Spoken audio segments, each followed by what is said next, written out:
Assalamualaikum warahmatullahi wabarakatuh. Melihat anaknya atau orang lain mau ditabrak truk, kita harus sikap langsung menyelamatkan, menarik anak kita supaya gak ketabrak truk. Tentu kesalahan penyelamat ini, misalnya salah pakai baju yang kurang sopan, misalnya masih pakai celana pendek, atau tidak sopan karena gak berbaju, hanya pakai celana pendek.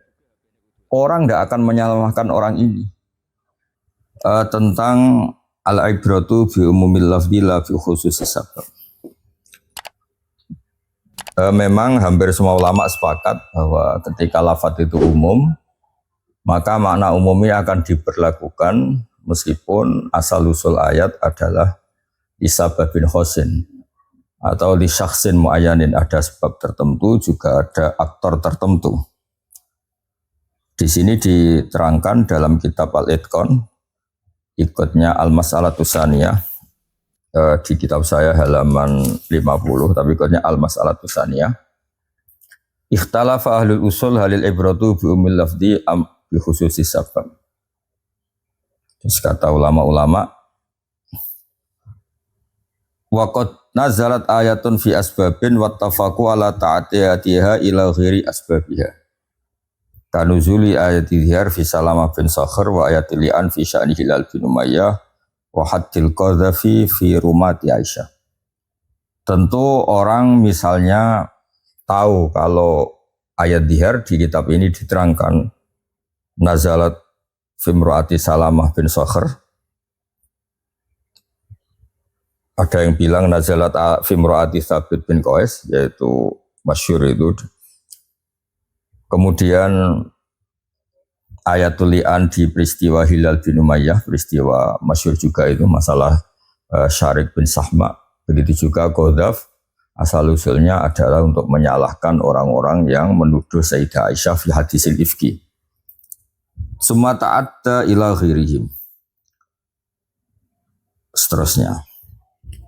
Di sini juga Imam Suyuti ngutip wa qala Ibnu Taimiyah qad yaji'u katsiran min hadzal bab qauluhum hadil ayat nazalat fi kada.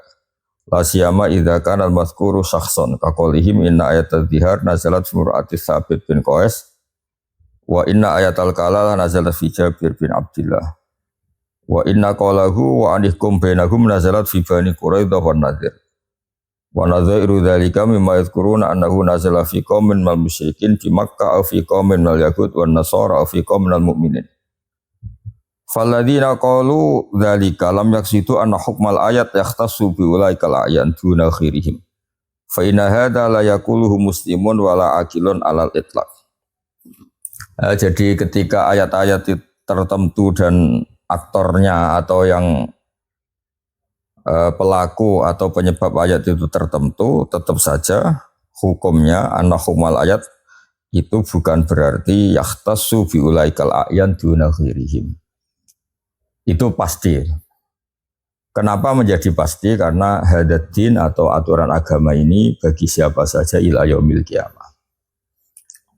Nah, di sini dalam penutupan ini saya ingin mengutarakan tentang hal yang sangat-sangat prinsipil di Islam, yaitu kalimatul haq, kalimatul la ilaha illallah. Sebelum jauh ke sana, ini kan masih tentang al-ibratu bi umumil lafzi.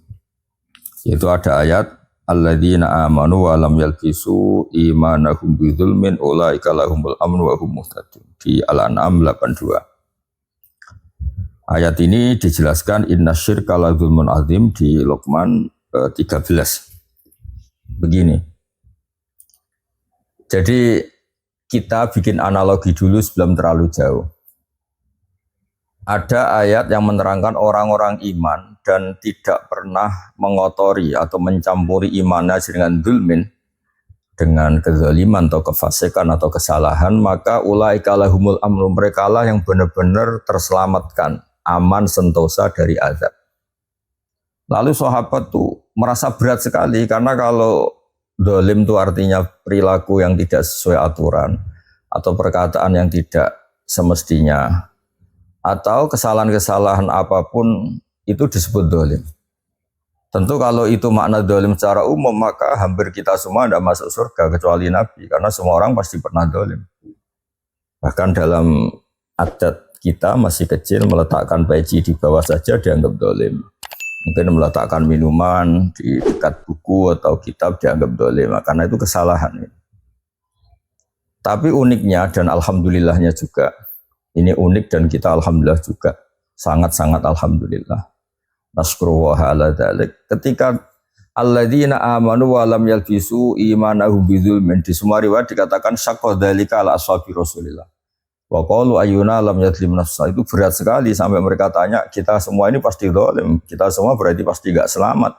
Karena syarat selamat itu imannya tidak tercampuri oleh zalim sama sekali. Terus Rasulullah menerangkan kepada mereka yang dimaksud zulmin dalam konteks iman adalah inna syirka la zulmun azim, hanya zalim syirik yang dimaksud. Nah, sebelum saya baca riwayat dari beberapa kitab sahih termasuk nanti dari Sahih Bukhari, dari Sahih Muslim, saya mau bikin analogi supaya lebih jelas. Kita pasti percaya utamanya oleh apa yang dikatakan Nabi, tasdik bi Rasulillah, tapi harus dengan percaya yang mantap atas nama memang riwayatnya sahihah, plus ada ad-diroyah, ada kajian yang sahihah. Begini, setiap satu kesalahan itu dianggap fatal itu sesuai kontra prinsip yang menyertainya. Misalnya begini, saya atau siapapun melihat anaknya atau orang lain mau ditabrak truk, kita harus sikap langsung menyelamatkan, menarik anak kita supaya gak ketabrak truk.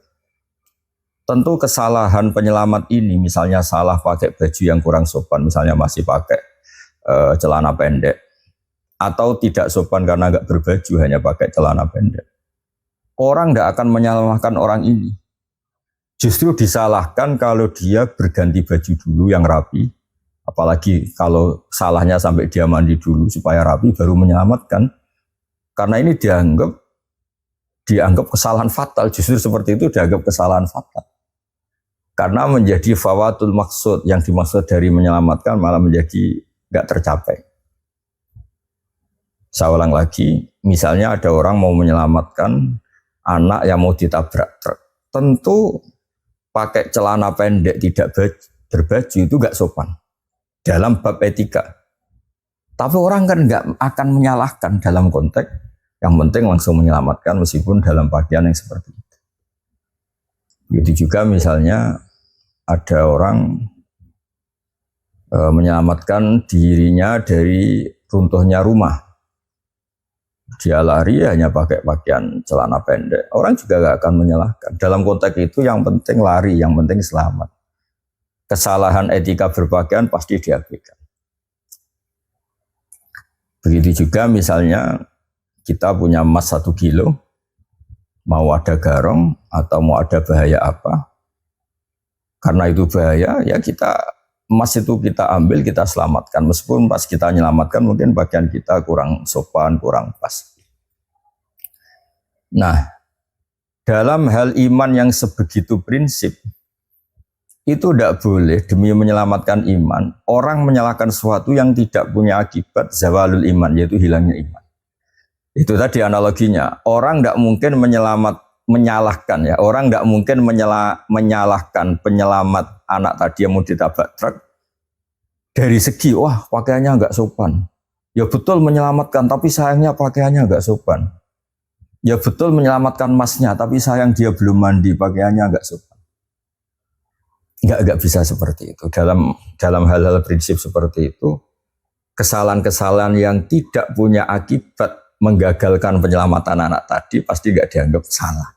Justru yang benar-benar salah adalah dia melakukan etika normatif yang enggak penting, tapi menjadi fawatul maksud, ya anak tadi ketabrak hanya karena dia berpakaian dulu, mandi dulu. Ini penting saya utarakan supaya nanti tidak kaget ada beberapa kata hasanah yang kontra dengan sayyi'ah, tapi Nabi hanya membatasi makna hasanah yaitu la ilaha illallah. Makna sayyi'ah hanya dibatasi makna syirik.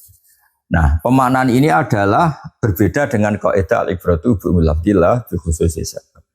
Makanya di sini Imam Suyuti luar biasa menjelaskan fa in qulta fa hadza Ibnu Abbas lam ya'tabir umum wa la tahsabanna alladziina seterusnya.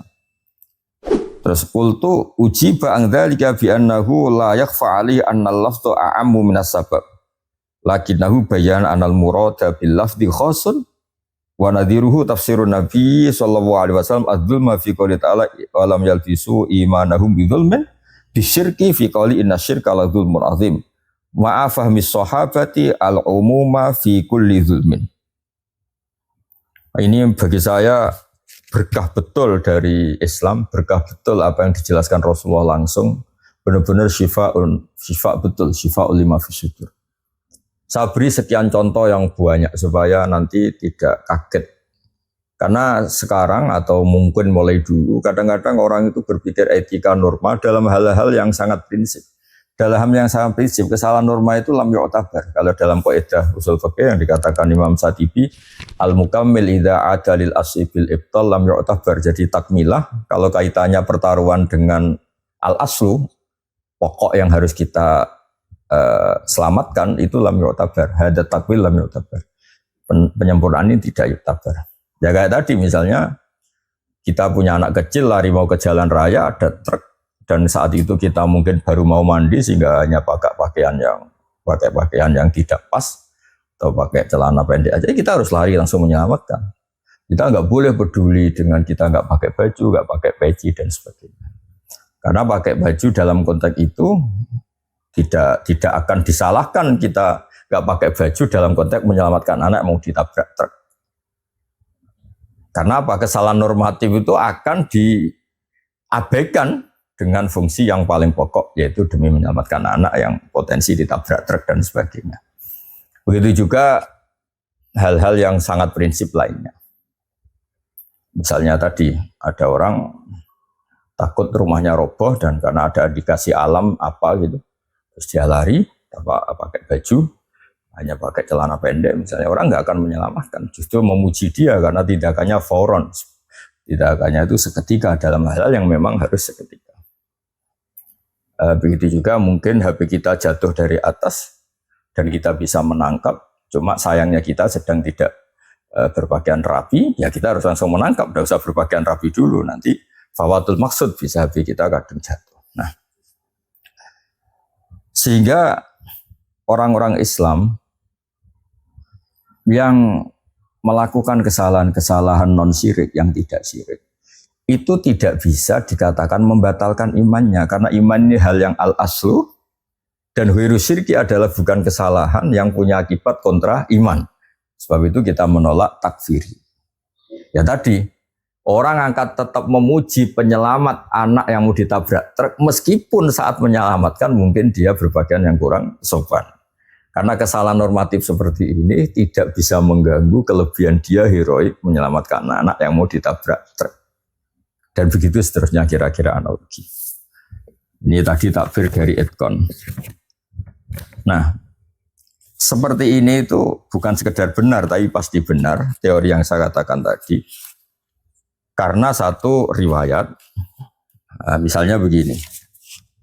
Ini saya baca hadis sahih dulu dari Imam Bukhari di kitab ikutnya di Namratul Hadis 3428, juga ada di 3429. Haddatsana Ishaq akhbarana Isa bin Yunus haddatsana Al-A'mas an Ibrahim an Alqamah an Abdullah radhiyallahu anhu qala lamma nazalat alladziina aamanu wa lam yalbisu iimanahum bidzulmin syaqqa dzalika 'alal muslimin faqalu ya Rasulullah ayyuna la yuzlimu nafsahu. Qala laisa dzalik innama huwa asyirku alam tasma'u ma qala Luqmanu li ibnihi wa huwa ya'iduhu ya bunayya la tusyrik billah inna syirka la dzulmun azim. Artinya gini, justru ketika ada anak mau ditabrak truk, dzulmun azim di sini adalah melakukan sesuatu yang kontra atau yang menghalangi atau yang menghambat atau yang menjadikan dia tidak nolong hanya karena dia mau pakai baju dulu si penolong ini. Itu justru yang kesalahan fatal. Tapi kalau dia langsung menyelamatkan, orang pasti nganggep ada rojul heroik karena menyelamatkan anak dari tabrak truk. Dan orang akan mengabaikan atau tidak menganggap salah saat itu berpakaian kurang rapi atau kurang normal. Intinya yang kontra iman adalah syirik, jangan kontra iman itu etika gitu. Sama lagi intinya yang kontra iman ya syirik, jangan kontra iman itu etika. Yang menjadi hadar rojul salah ya karena tidak menyelamatkan, meskipun dengan alasan mau pakai baju dulu, pakai baju yang rapi. Itu kesalahan fatal karena ini kontra, punya akibat tidak menyelamatkan. Bukan kok dia menyelamatkan dengan baju seadanya dianggap salah. Tidak seperti itu. Pasti di logika itu seperti itu. Di logika adalah hadar rojul meskipun pakai pakaian yang biasa dipakai main sepak bola, pakai pakaian celana biasa, menyelamatkan, tetap dianggap heroik. Meskipun secara etika dia berpakaian yang kurang normal. Tapi orang akan sepakat menyalahkan hadar rojul misalnya, kenapa tidak kamu selamatkan? Oh saya pakai baju dulu, saya mandi dulu, saya pakai pakaian yang rapi dulu. Pasti semuanya menyalahkan ini ketika hadar sobiat akhirnya ditabrak. Nah, itu juga ada di Sahih Bukhari, ada di Sahih Muslim dengan kalau di Sahih Muslim diikutkan babu sidqil iman wa ikhlasi. Ya sama lagi ikutnya babu sidqil iman wa ikhlasi. Namratul hadis antara 124 sampai 197 karena diulang beberapa kali. Redaksi di Sahih Muslim, qala lamma nazalat alladzina amanu wa lam yalbisu imanahum bidzulmin syaqqa dzalika al-ashabi Rasulillah sallallahu alaihi wasallam wa qalu ayyuna la yuzlimu nafsah. Wa qala Rasulullah laisa huwa kama tadhunnun innama huwa kama qala Luqman libnihi ya bunayya la tusyrik billah innasyirka la dzulmun 'adzim. Ya, saya pikir ini jelas sekali lah. Lalu ini beberapa contoh penggunaan dalam tafsir. Artinya contoh di mana yang masalah kontra iman, yang salah ya benar-benar hanya syirik, bukan yang lainnya. Ya, yang salah hanya syirik, bukan yang lainnya. Misalnya di At-Tabari di kitab saya juz 11, yang jelas itu di suratu Fussilat. Innal ladzina qalu rabbuna Allah tsumma istaqamu. Qala ini Abu Bakar qalu rabbuna wa tsumma amilu biya qal laqad hamaltumuha ala ghairil mahmal alladzina qalu rabbuna wa tsumma istaqamu alladzina lam ya'tiluha bi syirkin wala ghairihi. Ketika para sahabat bilang innal ladzina qalu rabbuna wa tsumma istaqamu, artinya setelah melafazkan la ilaha illallah dia enggak pernah maksiat. Kata Abu Bakar, kamu mentahmilkan ayat ini secara salah. Kalau kontra iman paling fatal adalah melakukan syirik. Kalau kontra iman yang paling fatal adalah melakukan syirik. Terus qal faqalu rabbuna wa tsumma istaqamu min dzambin. Qal faqala Abu Bakrin laqad hamaltum ala ghairil mahmal. Qalu rabbuna wa tsumma istaqamu falam yaltafitu ila ilahin ghairi. Jadi ketika sahabat lain selain Abu Bakar saat itu meyakini yaitu melafadzkan la ilaha illallah, kemudian dia tidak pernah dosa. Abu Bakar bukan seperti itu, melafadzkan la ilaha illallah kemudian tidak melakukan syirik sama sekali. Ini bukan berarti Abu Bakar membolehkan dosa, tidak, sama sekali tidak. Tapi pikiran itu salah. Salahnya adalah masa iya dalam mau menyelamatkan anak kecil dari ditabrak truk, orang menyalahkan hanya si penyelamat ini tidak pakai baju yang apa? Normal, atau tidak pakai baju yang sopan. Orang pasti akan mengabaikan kesalahan ini karena dia berhasil menyelamatkan anak kecil tadi. Ini bagus sekali ini. Begitu juga di ayat ini yang contoh lagi. Man jaa bil hasanati falahu khairum minha.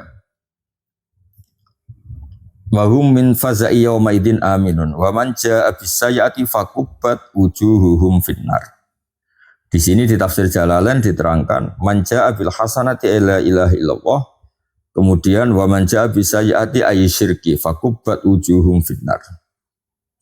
Ini bagus sekali. Ketika taruhannya iman, maka kontra atau perilaku yang membatalkan iman hanyalah syirik. Jangan sesuatu yang prinsip dibatalkan oleh kesalahan yang tidak prinsip. Ya tadi, kalau dalam kondisi normal acara sosial yang bersifatnya etis, tentu orang datang pakai celana pendek salah. Orang datang mungkin kurang mandi dan bau salah. Tapi orang yang bau ini pun yang pakainya enggak normal, enggak dan bau, tapi menyelamatkan anak kecil secara fauron, orang akan menganggap heroik dan tidak menyalahkan pakaian seperti itu. Jadi intinya kontra iman adalah syirik. Jangan iman itu dilawan sesuatu yang tidak prinsip.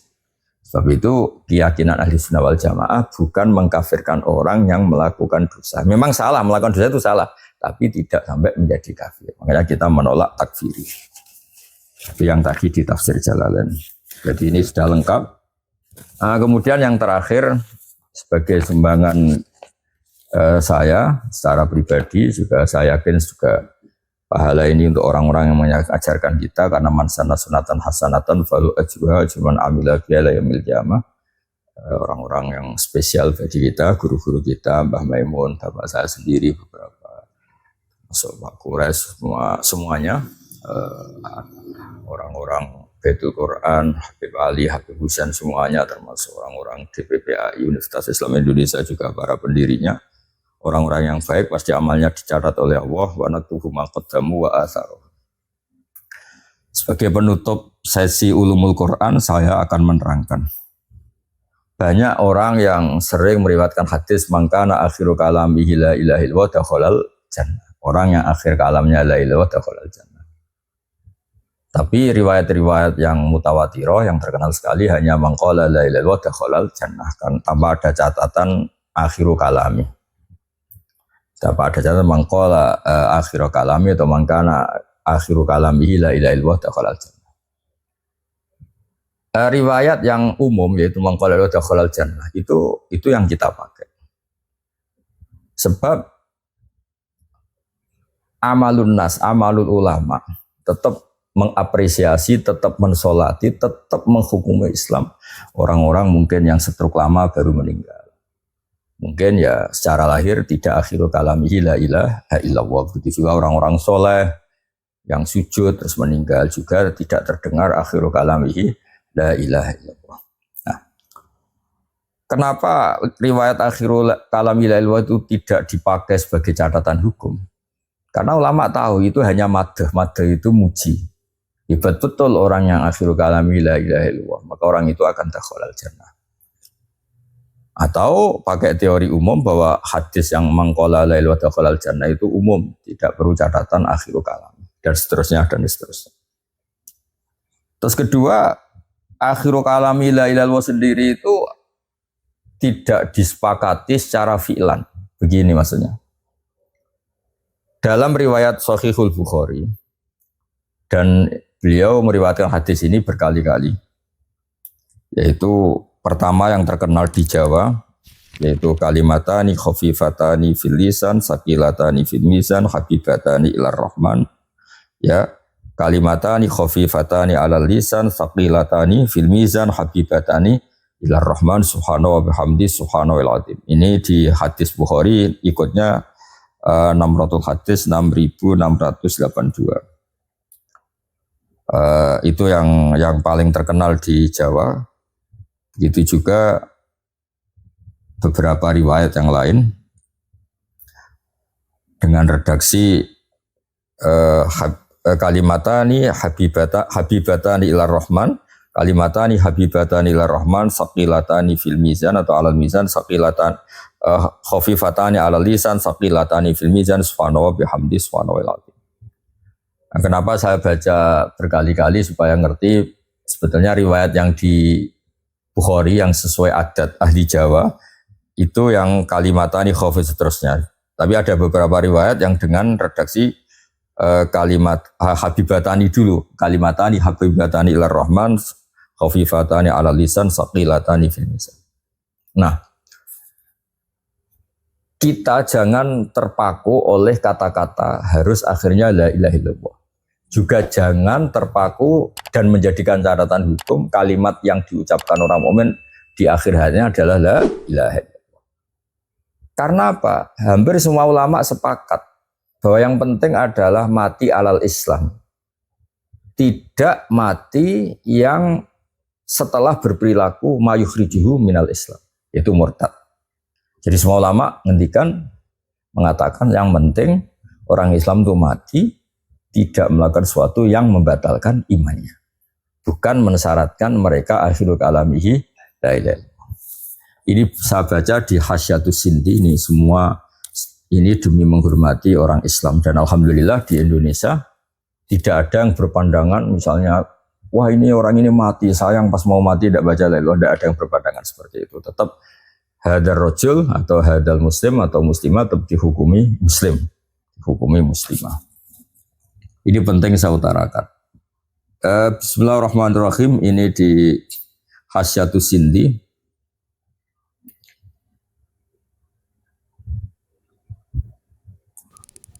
Mas fafihi ma'a mura'atil musyakalah wa tambih biwasitat istiraqima fi ba'dil huruf wal nafdan ala istiraqima fil ajli seterusnya. Mura'atan li hadisi man kana akhiru kalamihi la ilaha illallah ay dakhalal jannah. Wa dzalika li anna haqiqatat tasbihi huwa at-tanzihu amma la yaliqu bi jalalihi wa kibriyaihi minasyarik wal walad wa khairihima kulliyatan. Fasarat tasbihu muaddiyan litauhidi bi atami wajhin wa akadihi. Fafihi tambihun ala annal murada bi hadisi man kana akhiru kalami la ilaha illallah huwa ayyakuna akhiru kalamihi ma yadullu ala tauhidi bi ayyi ibaratin kana. La ayyakuna akhiru kalami la ilaha illallah bi ainihi. Li annal mar'iyya ya ini la ayyakuna akhiru kalami la ilaha illallah bi ainihi. Sepersis itu. Li annal mar'iyya fi hadzal babi al ma'ani lal alfat ya. Li annal mar'iyya fi hadzal bab al ma'ani lal alfat. Jadi semangat Nabi ketika mengatakan mangkana akhiru kalami la ilaha illallah dakhalal jannah adalah yang penting orang mukmin itu bersikap tasbih, mengatakan tasbih atau meyakini tasbih. Dan alhamdulillah semua orang mukmin pasti meyakini Allah itu lahul kalamalat, Allah itu hanya punya sifat-sifat yang sempurna, wastahala alaihi naqais, dan Allah itu pasti tidak punya kekurangan sama sekali. Nah, wa yu'ayyidu fil jumlah anna akhira kalami Rasulillah sallallahu alaihi wasallam al ma'luma iku ghairu hadhil kalimah wa huwa qauluhu ar-rafiqal a'la. Ini bagus sekali. Dan kita tahu semua ketika Rasulullah wafat, semua riwayat mengatakan Nabi fi akhir kalami ngendikan Allahumma ar-rafiqal a'la atau Allahumma ya rafiq ya a'la. Semua riwayat itu tapi yang semuanya sepakat. Akhir kalimat Nabi itu tidak ngendikan la ilaha tapi Allahumma ar-rafiqal a'la. Allahumma ma'ar-rafiqil a'la. Dan seterusnya. Itu menunjukkan bahwa mangkana akhiru kalami la ilaha illallah dakhalal jannah adalah yang penting orang mukmin itu berkomitmen tasbih, baik itu hatinya, lisannya, sikapnya. Seperti kita yang menekuni ilmu, berkahnya kita ngaji ulumut tauhid, isinya madah sama Allah. Mungkin sebagian kita atau sebagian banyak dari kita mungkin mati nggak sempat secara verbal, secara lisan mengatakan itu. Tapi hatinya mamlu bi hubbillah, hatinya penuh dengan hubbu.